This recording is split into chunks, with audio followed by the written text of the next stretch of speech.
the mask is off now.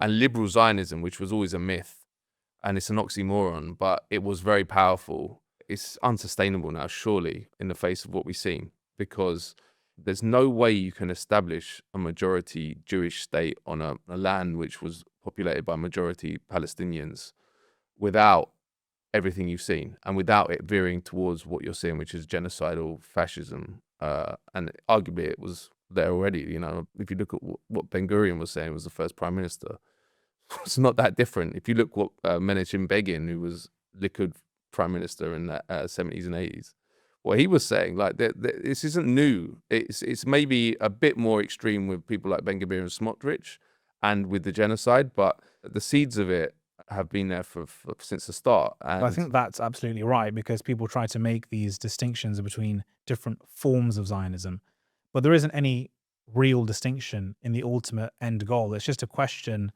of methods. It's about how extreme are you in achieving that goal. I mean, you mentioned the first prime minister of Israel, David Ben Gurion, and he said that he would accept a partition plan because that would serve as a stepping stone to colonizing the rest of Palestine. And he was a Labour Zionist, whatever that means. So, you know, it was ultimately, in his mind, always a temporary thing, the idea of partition and two states.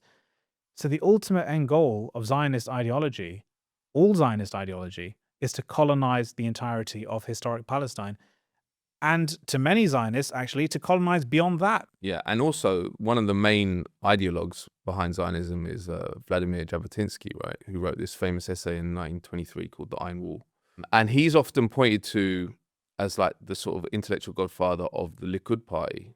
But they all subscribe to that idea, which is that you have to basically kill Arabs long enough that they're scared of the Jews and they won't fight back, and they'll only from a position of complete strength will we be able to dominate and negotiate with the Arabs around us.